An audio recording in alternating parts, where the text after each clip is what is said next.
sug saddex intaad nooshahay ha ka xishoon shaqada aad shaqaynaysid waayo ma jirto cid bariis ama baasto ama wixii aad cuni lahayd ku siinayso ha ka xishoonin labo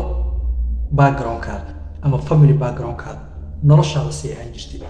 waayo family background-kaada ama noloshaada hadday xumayd wax saamayna kuma lahan mustaqbalkaada soo socda ha ka xishoonin xaalad ama situation xaalad kasto oo markaas ku soo wajahdo isku day inaad u xalliso sida ugu wanaagsan haddii aad saddexdaas tallaabo qaadato noloshaada waxaad ka gaaraysaa horumar ama wixii aad rabtay